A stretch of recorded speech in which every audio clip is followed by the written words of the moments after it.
But enough about me. Wait, that wasn't about me. And it's never enough. It's never enough for people doing this. Anyway, welcome guys, gals, non-binary pals. Goddamn, this is the lamest monologue I've ever done. Greetings, human and non-humans. I try to be all-inclusive. So progressive that I'm against gendered sunglasses. So I wear exclusively women's in this new PC landscape that's becoming an apocalyptic hellscape. We're a divided nation, and the last thing we need is some millennial getting political. But here I am. I tried to look all artsy and pretentious with the goatee by growing a goatee. But when you're at my weight, you end up looking like a redneck hillbilly hunter. Not a hunter of hillbillies, but a hillbilly who is one. I said we're being all-inclusive tonight. Tuck in, fuck out. Just to clarify, I wear this purple tie not to signify bipartisanship, but for non-partisanship. A green tie would have been better, but this background is not real. And I would look like I have a giant hole in my chest, bigger than the hole in Trump's heart. I didn't say president before his name, but that's kinda what he is now. It's official. Russian officials? What? Anyway, so Donnie, out of his element Trump, thinks he's gonna get away with a Muslim ban. Well, then I'm gonna get away with part of this monologue being intercut with portions of a stand-up set I did in the future 4 months from now. I hate my hair. It has a life of its own. It goes out and sneaks out at night, and well, like Trump's.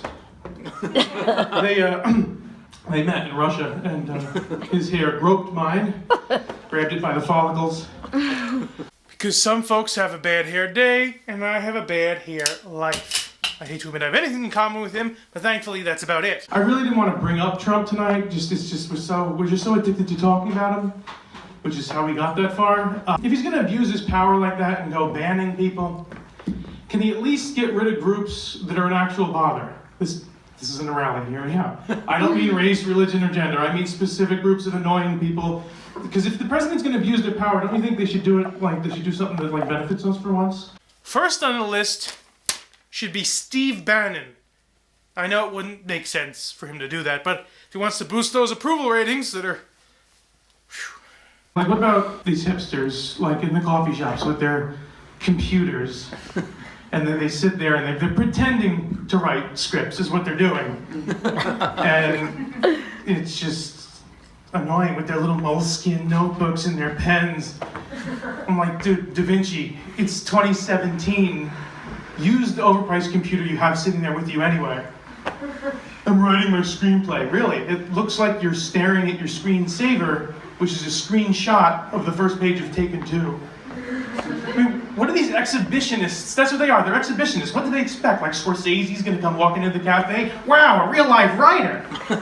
What do you got? Let's produce it right now! That's the best Scorsese impression you'll ever hear, unless you know what he sounds like. Up next, these middle-aged guys, or anyone already out of college, who are still wearing their class rings. It's fucking stuck. It's fucking stuck. Okay, up next on the list. And what about these people who insist on making their pets wear sweaters? Just, oh my god. Why is that still a thing? It ain't cute. Cats and dogs already have sweaters. It's all the time on. It's called fur. Why not make clothes for those who need them? No, can't have that. That would make sense. And it used to be we didn't all have to see it, but now with Facebook, they post it on Facebook, which people say the bright side is, oh, it's bringing the world together. No, the world was small enough. It's a small world. Now it's a cramped elevator. Like these people who take the pictures of themselves in the mirrors at the gym the whole time, in everybody's way. That's the only way I see the inside of the gym, by the way, is those pictures. It's not the gym anymore. It's the selfie zone.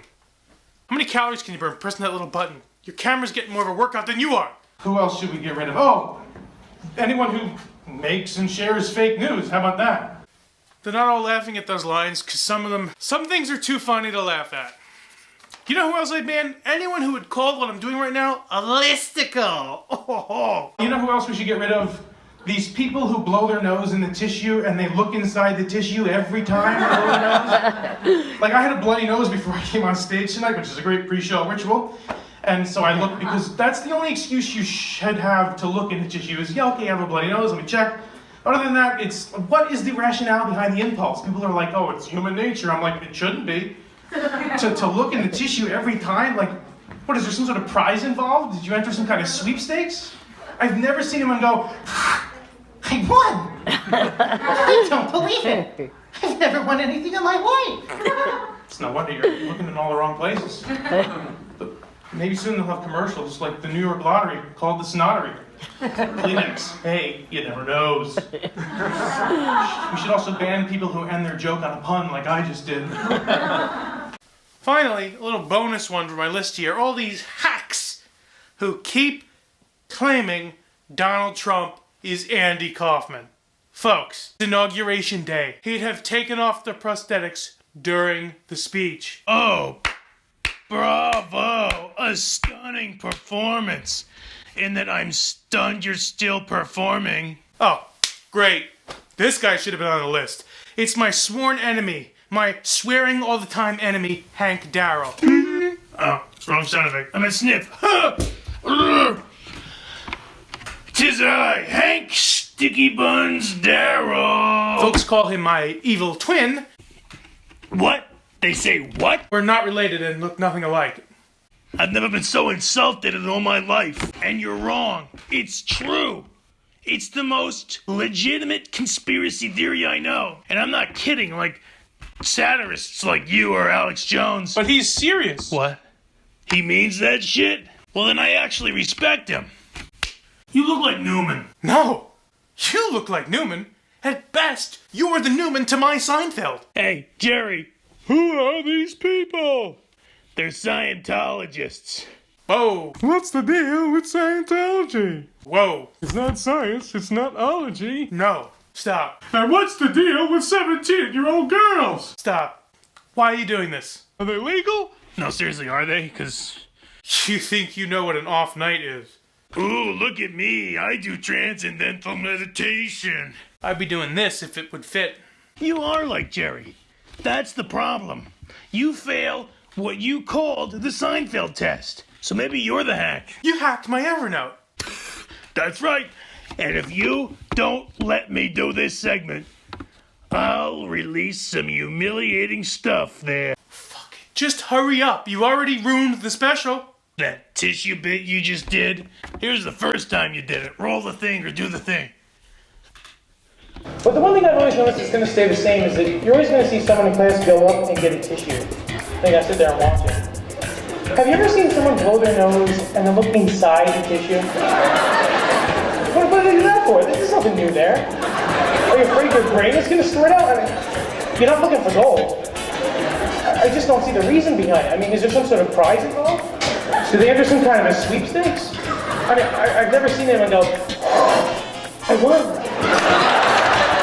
I don't believe it.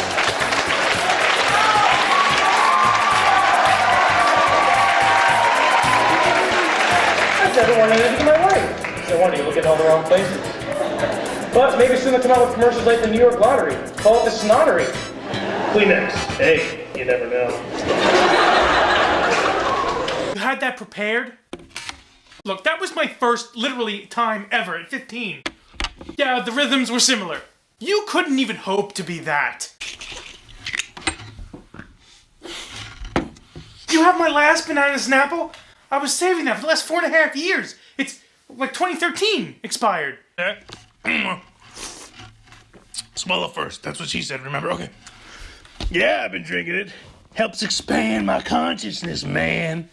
Like the mercury from the CFL bulbs I broke in your studio 8 months ago. Oh, that explains the hair loss. Skin changes.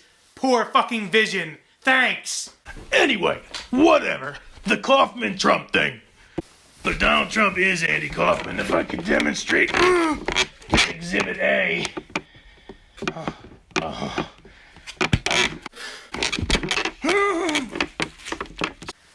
Exhibit B.